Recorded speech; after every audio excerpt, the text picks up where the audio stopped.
Okay, I think we're good. All right, we're on Facebook and we're recording, so we can go ahead and get started. Thanks for joining us, everyone. I have an echo. Hold on one second.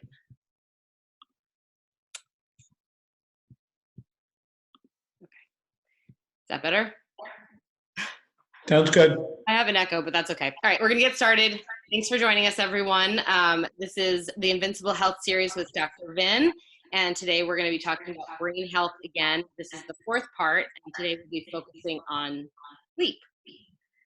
So let me get my questions. Dr. Vinny, can you tell us maybe just overall how sleep impacts our brain health? Sure. So it impacts it in multiple ways. When we sleep better, we're more rested. That makes us more mentally sharp during the day. Mhm. Um, but probably the most important way it impacts our brain health is that during sleep, during that deep sleep, waste are kind of cleared out of the brain so that the brain kind of starts the day with a fresh slate, if you will. Mhm. When you don't have that deep sleep, if you don't get into that deep sleep, toxins can build up there, causes more creation of beta amyloid protein, which is the precursor to Alzheimer's disease. So, it's important to try to get that good deep sleep so that you can keep your brain health as optimal as possible. Okay. And I know that there's a lot of chemical reactions that occur in the brain. What are those chemical reactions that occur while we're sleeping? So a lot of those, again, are reactions to clear toxins out. A lot of those reactions are reactions to repair the nerve fibers. Mhm. While you're in deep sleep, your parasympathetic nervous system, the part of the nervous system that promotes healing and regeneration, becomes more active. And things like nerve growth factors, brain derived, some people may have heard of BDNF, brain derived neurotrophic factor. That's secreted when you get into deep sleep, as well as when you exercise. So that helps the nerves to grow, regenerate, heal from the insults that are occurring during the day. Okay. Wow.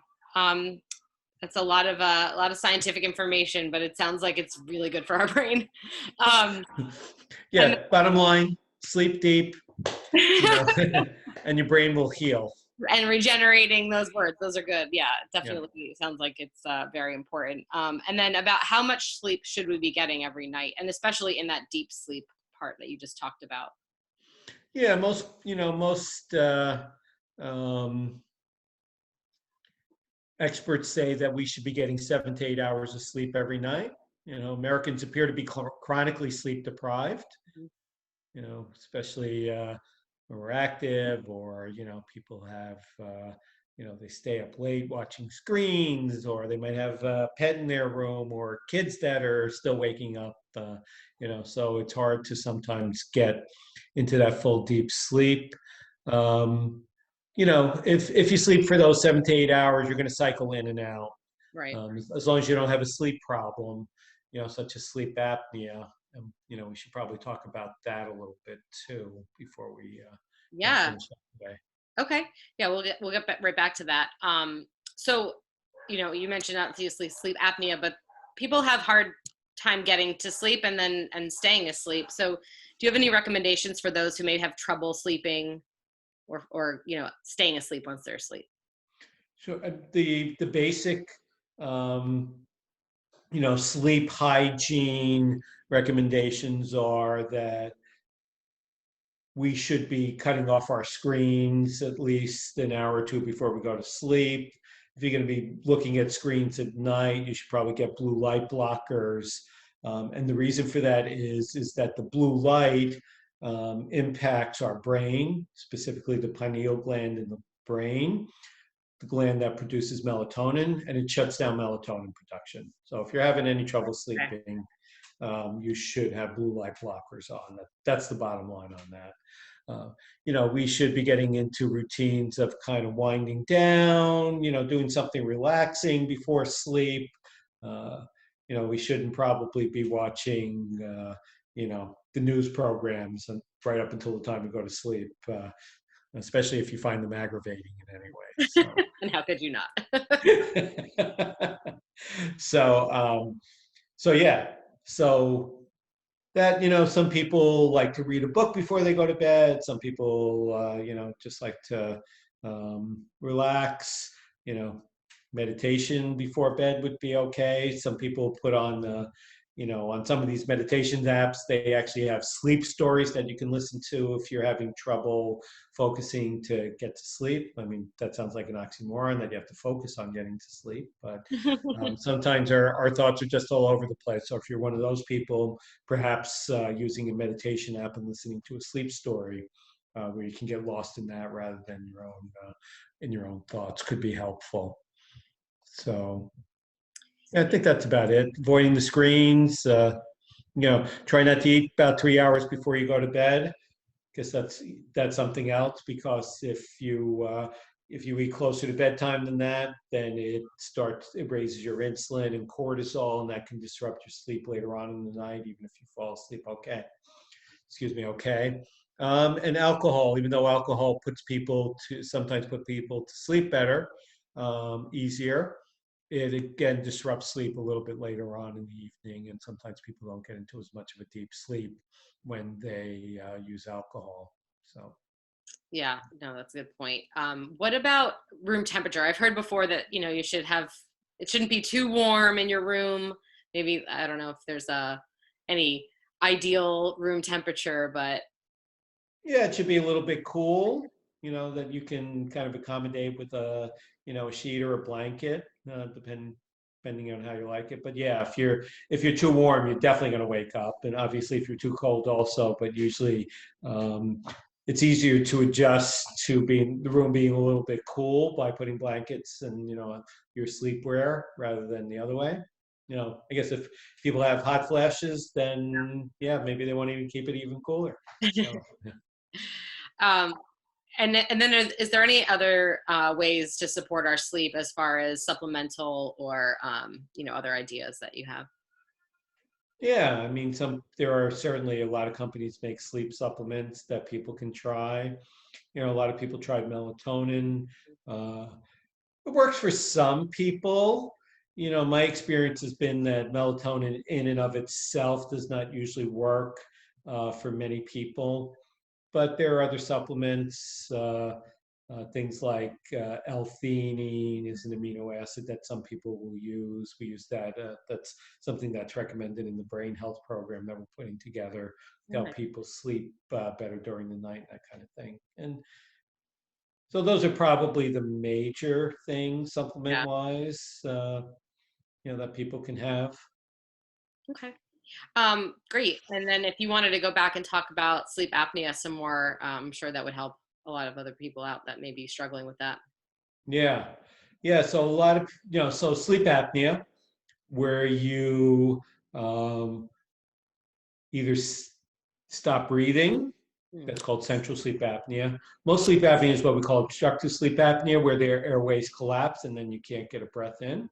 And what that does is it keeps you from getting into that deep sleep. You're just below the conscious state when this is happening, because your body is waking you up so that you can breathe again. So you Right. never really get into deep sleep. And even though we can identify some people at risk because they snore loudly, the folks with obstructive sleep apnea, they don't snore loudly. They just kind of stop breathing for a little bit. And the importance of both the obstructive and the central sleep apnea is that your oxygen level can drop. And if that happens, then it messes with your hormones, your insulin, your cortisol. It messes with, eventually leads to problems with blood vessels, heart, Many people who have atrial fibrillation, a risk factor for that is sleep apnea, that abnormal rhythm that people develop in their heart. High blood pressure, people can't find the reason why their blood pressure is high. It could be an undiagnosed sleep apnea. So it impacts many things. It's a risk factor for dementia and for stroke. And you don't really know for sure unless you get it tested and get a company that tests for the sleep apnea and also test your oxygen at Mm-hmm. night to see if you're dipping down below like 90%. Most of us are about 95% Right. oxygen saturation. If you're consistently dipping down below 90 or 89, then that is going to lead to some negative metabolic consequences. So it's important to get that checked out, especially if you have any type of metabolic problem, any type of vascular disease, any type of memory issues. All of those things have in common that sleep apnea is a risk factor. So pretty much everybody who's going to go through the brain health program will be getting a sleep test to see if that contributes at all to their cognitive issues, or is placing them at risk for cognitive issues for the folks that don't have that already. And what is the sleep test going to consist of? So that consists of different companies do it differently. The one that I did, I had a band around my chest and something on my head, and something for my finger to see how my respiratory effort was, and what my oxygen was. And you think you're not going to be able to sleep with it, but guess what? You do. And but some companies, I think, just have a thing for the finger and something on the arm. So every company's a little bit different. And nowadays, whereas before you would have to go to the hospital to get this done, with improvements in technology, and people are wearing all the Aura rings, and so sometimes that'll give them a clue as to what's going on, or the Apple Watches. But if you get a sleep apnea test, usually it's a company that is sending something to your house, so you can do it right in the comfort of your own home. Yeah, I was going to ask because, still in a little bit of a pandemic here. So I was going to say, do we have to go anywhere, or can you do it in the comfort of your home? So that's good that you can. I think most people start out with doing it in the comfort of their own home, in their own bed, so you can get a much truer picture rather than going now to for an inpatient sleep study. And maybe some people might need that down the line, but at least you can get an idea what's going on with them. Does the data from the whatever they're wearing get just automatically transferred over to your provider, or is it something that you have to bring in? Or yeah, so usually it goes to whatever company owns the technology, and then a report is issued to the provider. Many of these companies have sleep specialists who actually look at the data before it comes to us as providers. That's awesome. Yeah. When are we going to kick that off as far as something that we're going to offer? Do we have the brain health program or the sleep studies? The sleep studies, yeah.